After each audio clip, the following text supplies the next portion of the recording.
Let's go. I wake up to a little bit of drool on my pillow, feel like it's gonna be a bad day. Yeah, I'm tired of shit, and the coffee ain't hit yet, damn, ain't that great. I don't wanna go to work, cause my boss is a jerk, and I'm not even that paid.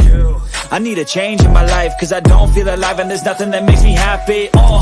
Hold my beer for a minute, I'm about to quit my job, cash in for a ticket. I'm going on a trip and I don't plan to visit. I'm gonna stay there till I feel like I'm winning, and this is just the beginning. I need a big change, help me feel like living. I need a big swing, home runs I'm hitting, and I'll never look back, moving on till I get it all. And we all got dreams, we all want things, but what you gonna do for it? How you gonna move for it? What you gonna be? And do you believe you can do anything? But what you gonna do for it? How you gonna move for it? What you gonna be?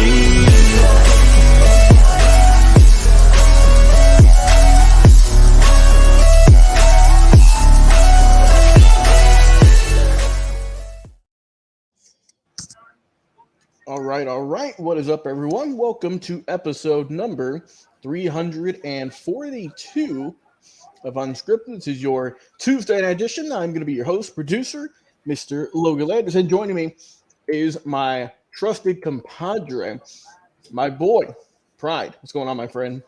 What's up, Logan, my guy? How you feeling today? Oh, I'm doing good, man. Doing great. Wonderful weather today here in Georgia. Got done making some dinner. Going to be eating during the show. And we have a lot to discuss, my man. We were off on Saturday. Like I said, we got a lot to discuss, what happened over the weekend, and some stuff that's conspired today. We've had some pretty eventful stuff going on just today alone, so I'm excited for it, man. But first, before we get started, do us a favor, everyone. Please check us out, social media. You see the links there. Twitter, Unscripted Guys.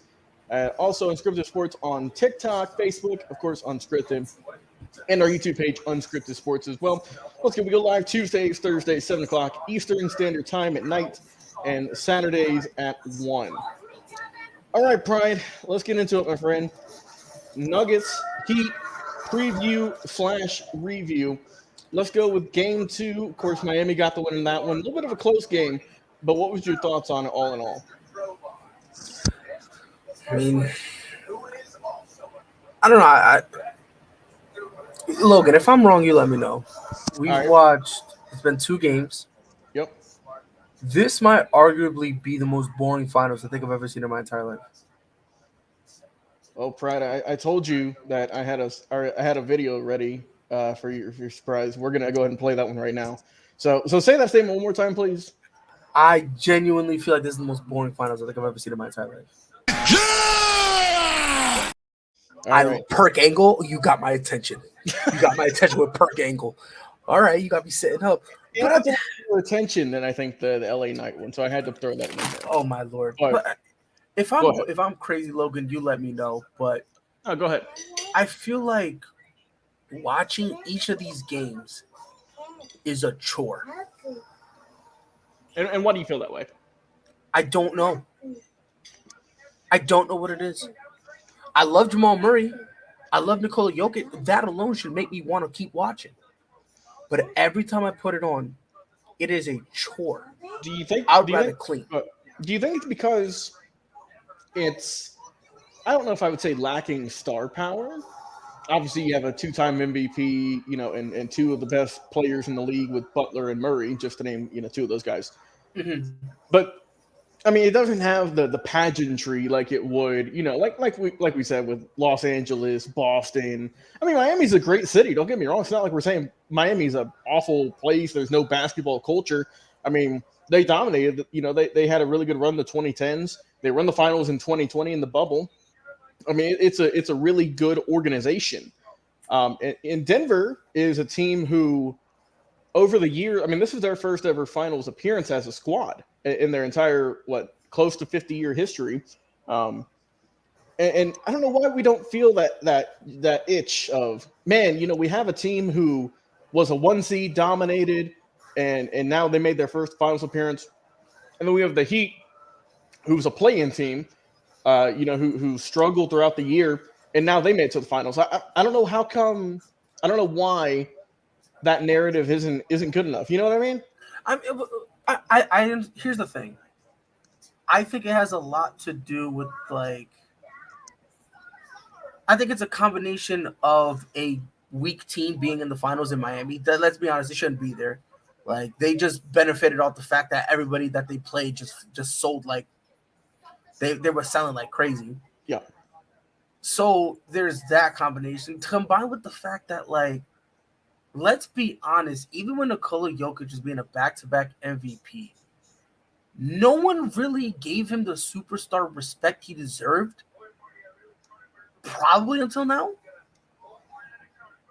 No, I mean, think about it. Like the only reason why people was giving him some semblance of respect really was it was a double-sided coin because they were then trying to say, "Oh yeah, he's good, but he doesn't deserve to be 3-time back-to-back MVP." Right. So and I feel like maybe that kind of also, like you said, that kind of dampened the mood. It really did because I feel like if he wins, it'll bring it back up because, like, well, this was deserved and this is kind of the real goal he was fighting for. But it shouldn't be that way, though. And here's the thing, man. Like, and again, I've seen plenty of finals where the Celtics, because people are going to say, oh, it's because the Celtics are in the finals. I was there, and I watched Cleveland come back down 3-0 against Golden State. Every single game, I was intrigued. Even when they were down 3-0 or 3-1, I still was watching because I was engaged every single play. Now, do you think that had LeBron in it? Is that a big factor, do you think? Not even that, because the next one I was going to bring up is when Golden State played Toronto. Yeah. And I was there every step of the way, and I was watching. I was intent. I loved it.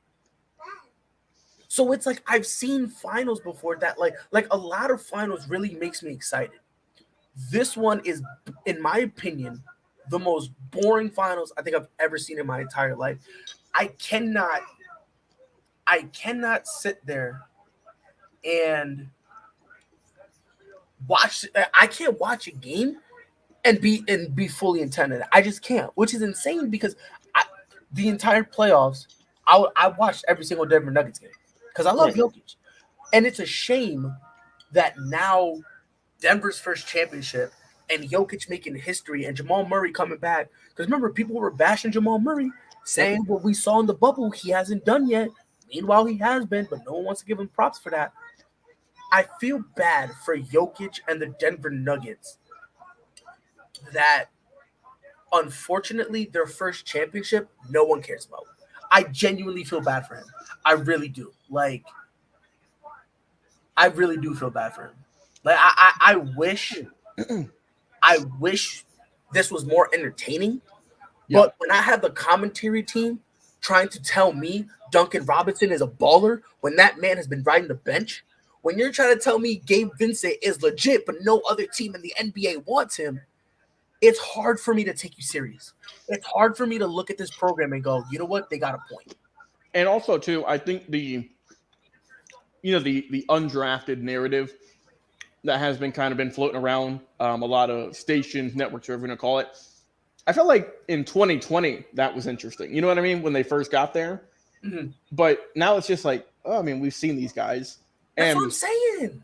And I don't know, man. I feel like like I said, it lacks that star power only to the point that they don't get much coverage, because we've seen guys admit that they haven't watched Denver play this year, that they didn't know Jokic was this good. That yes. I mean, when was the last time you would ever, you really, I don't know how many, I don't know the stats on top of my head, but I doubt that these guys, that Miami or maybe Denver had like a primetime game that you really were like, oh, I can't wait to watch this. And that's the other thing I also was talking about, the other side of the coin, where even though he's a 2-time MVP, the NBA doesn't really push him as a superstar, which is a shame, because this man has the potential, like everything you say about Luka Doncic. Mm-hmm. This guy's ahead of him. Yeah, in terms of that timeline, he's a taller Luka. I mean, yes, and I said that a couple. He has all of the same skills as Luka, except he can win. That's really, and that's kind of for me why, as much as I desperately want to get, to care about this, I just can't. And like I said, I just feel bad for Denver, and I feel bad for Jokic, Jamal Murray, Yeah. Michael Porter Jr., Aaron Gordon. I feel bad for them because they're the guys who actually deserve to be there.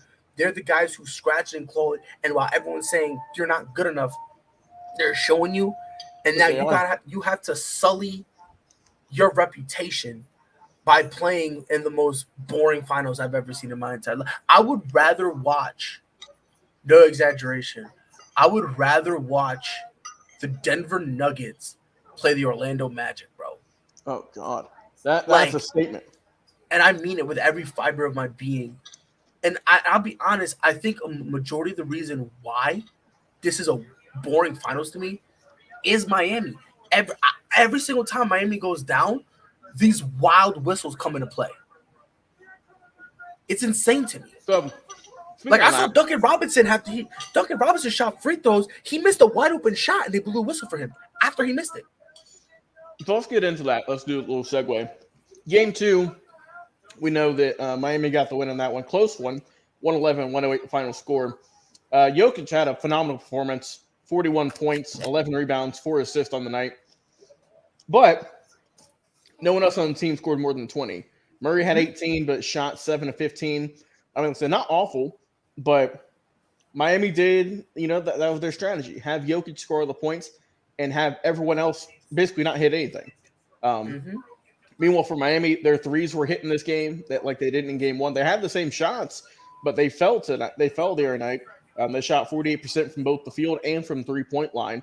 And they, like you said, they definitely upped their free throws. I believe they had, 2 in game 1? They had 20. And they went 18 from 20 at the charity stripe. Good for 90%. So Miami got the win, close game. A big fourth quarter. They scored close to 40 points, 36 in total. But talk about just a quick recap of that one and what you thought about that game. I mean, it's like you said, Jokic went bonkers. He did everything he could do, right? And again, when you look at when you look at how the Nuggets play, there's gonna be times where, unfortunately, Jamal Murray, as much as I love him, he's a classic shooter. When he's hot, my man's burning. But when he's cold, you feel it. Yes, and he's he's a classic shooter. Credit to him, right? When he's on fire, don't get it twisted. But until then, it's kind of hard. And then, like you said, no one else outside of Jamal Murray had double digits. Yeah. Like, forget 20, double digits.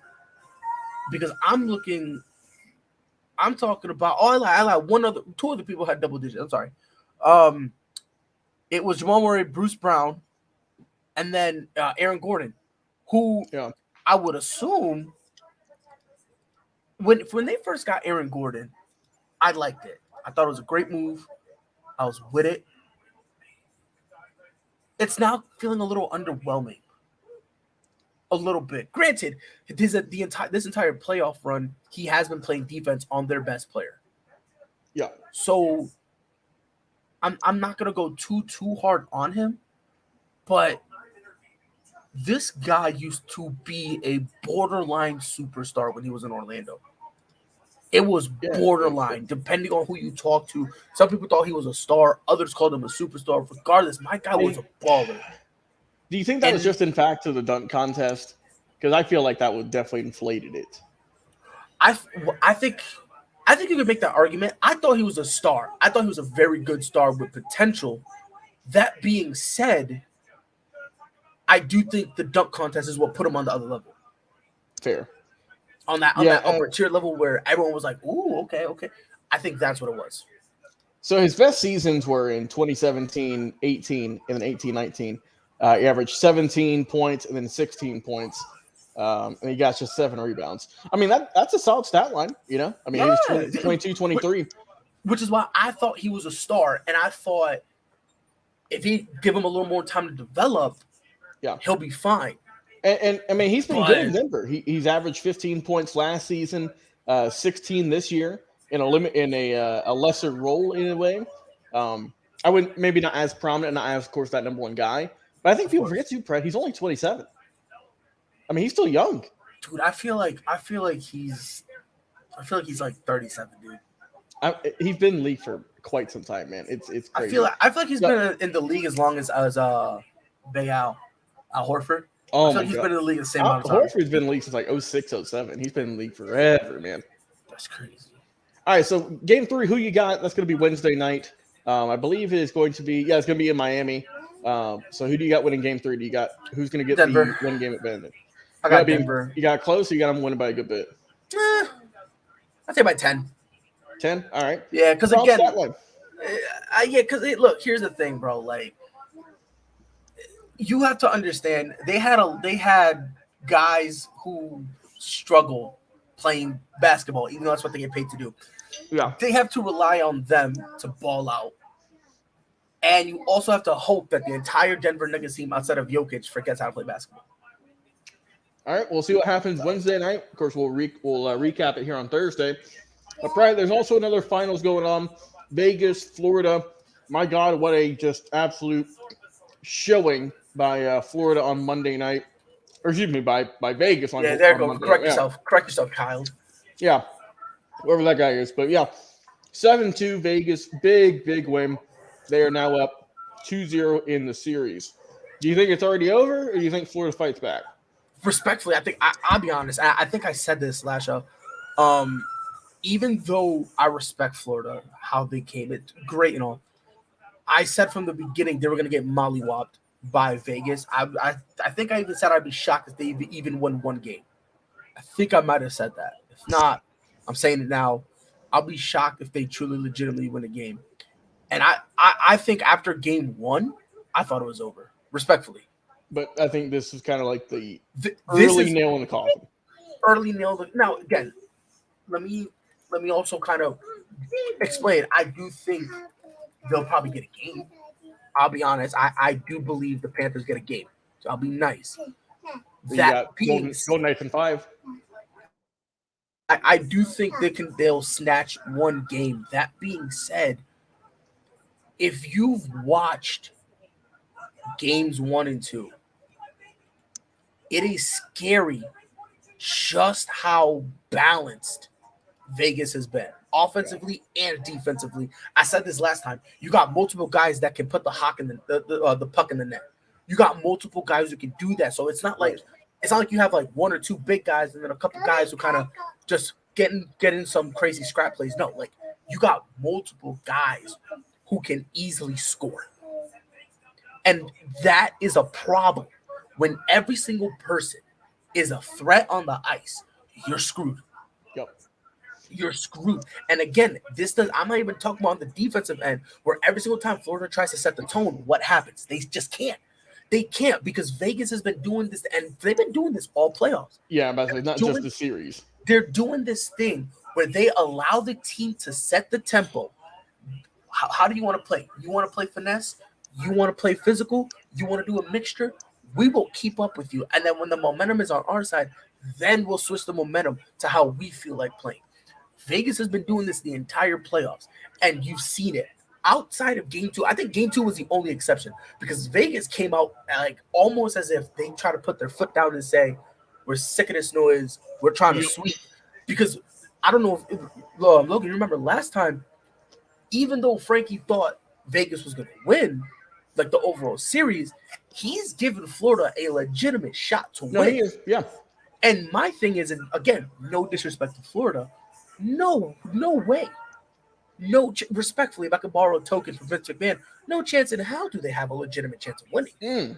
And I think Vegas came out game 2 with it, because I don't know if you remember. After game 1, everyone was talking, man, Florida can come back. If Florida wins game 2, if the Panthers win, we got to think. No one was really paying attention to Vegas. So I think this was Vegas coming back game 2 and say, yo. Don't forget, we on top here. Like we are in the conversation of the best team in hockey for a reason. And that was kind of like a reminder. Exactly. Like it was a reminder of, look, you can give them credit for getting here, but remember who we are too. We're here also for a reason.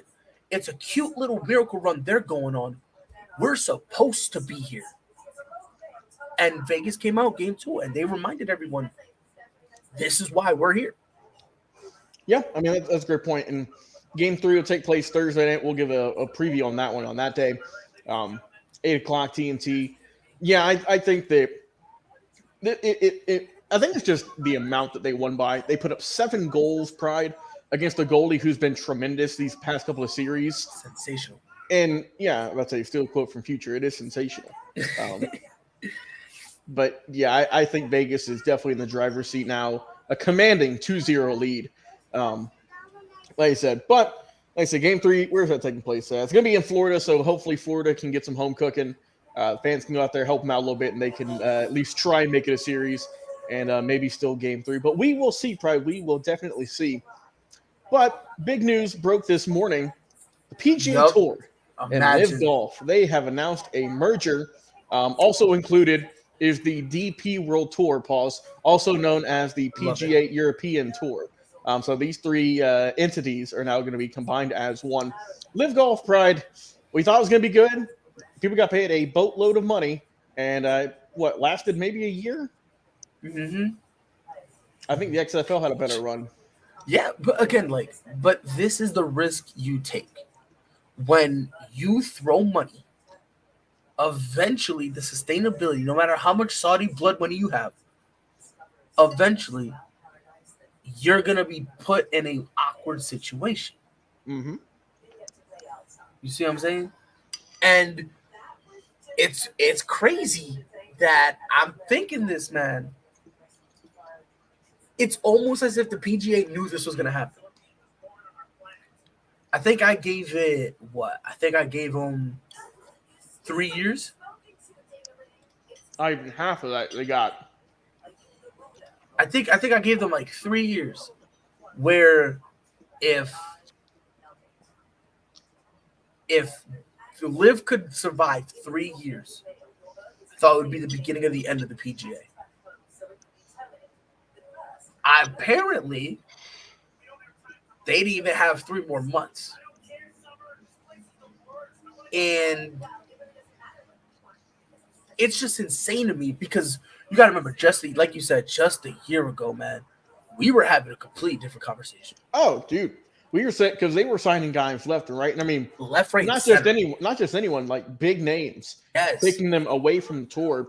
But I think too, a thing that if you kind of look back at it now, how the PGA Tour allowed certain live players to play in the Masters, I believe what the tournament was, or whatever the tournament was a couple weeks ago.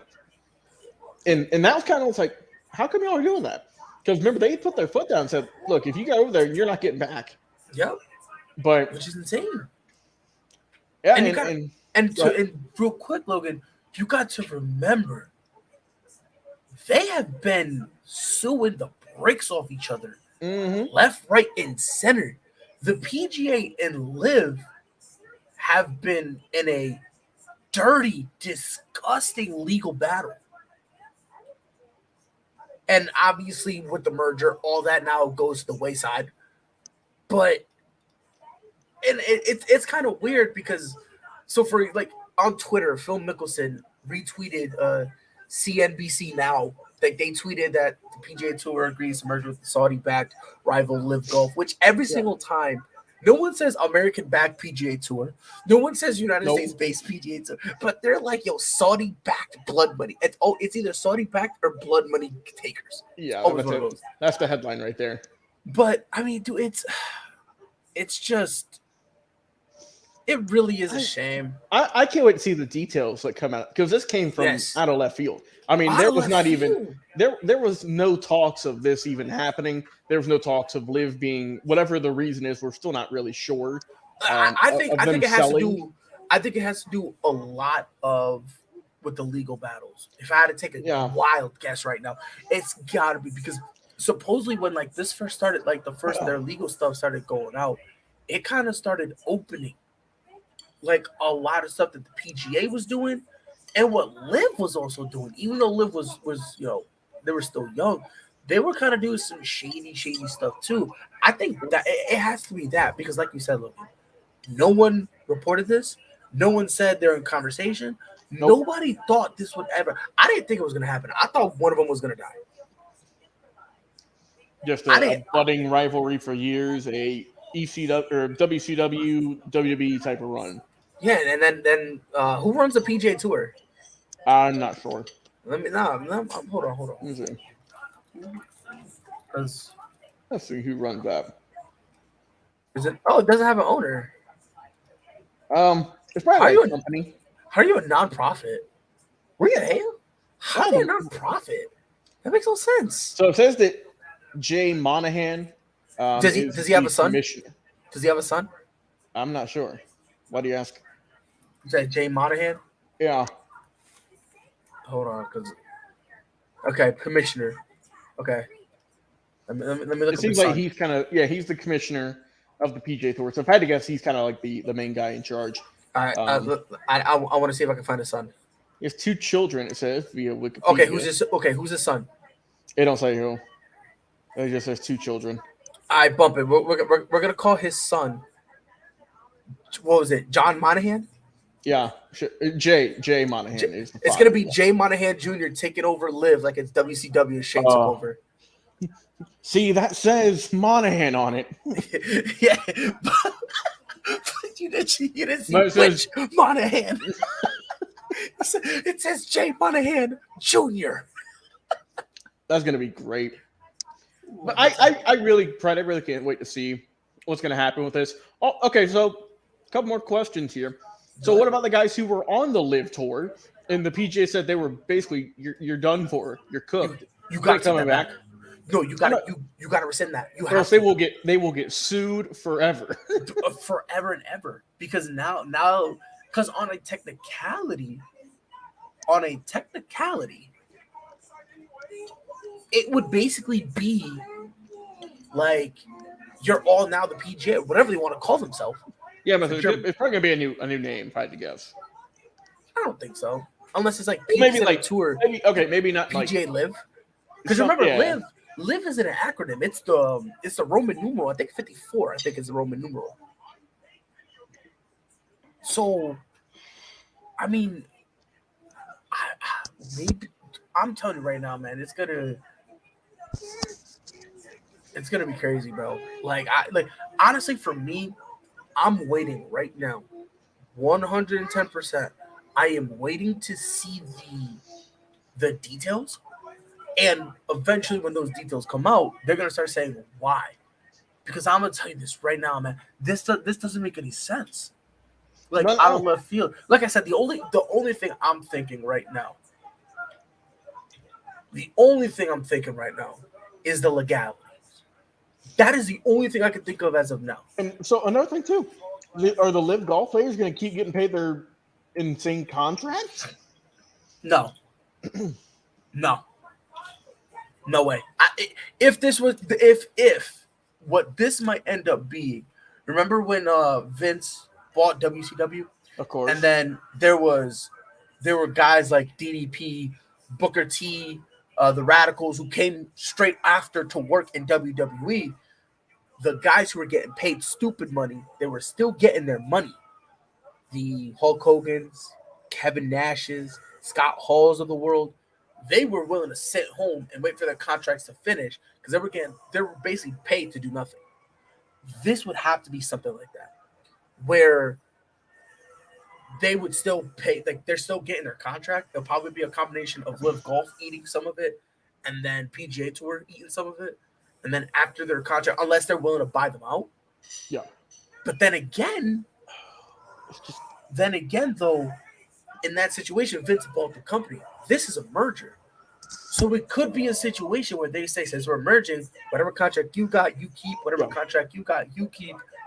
We'll meet in the middle and then go from there or whatever. But so that's a great question, though. I don't know if you ever watched The Office or if you're familiar with it. You said what? Are you familiar with The Office? Yes, sir. Okay, so I saw a tweet just trying to find more info about this, and someone said Live Golf just pulled off a Michael Scott paper company in real life. That is a great tweet. 100%. Great tweet. A+ tweet. 100%. I'm going to put that on, retweet that, and put it on the Unscripted page. Oh man, lot more details to come out about this. Of course, we're going to cover all of it here, but I'm kind of surprised just the hate that the PGA Tour is getting for this, because like Bro, it's like 99% negative from what I've seen, and people it's are just calling them hypocrites. the only people who like it are the people who were on from Live Yeah, going back to PGA. yeah, they're chill with that. Those are Not everyone so else is not a like, fan. yeah, everyone else is like, LOL, good one. Like I said, man, it just doesn't. To me, it just doesn't. It just doesn't make sense, bro. It really doesn't. No. I don't get it. All right, Pryor, we're in final thoughts. We're rolling through the show. One more topic we didn't get thrown in there because it just kind of broke about an hour or so ago. Jacob DeGrom Mm-hmm. going under the knife. Tommy John surgery going to be out the rest of this year, and it seems like all of next season. Mm-hmm. Giant blow for the Texas Rangers, who've been off to a great start this year. A really good team, and now they're losing their ace for foreseeably the next 2 years. Which is horrible. This considered this being his first year with them. Yep. Like, and so these are Jacob DeGrom starts by year since 2014, All which right. when he gets drafted.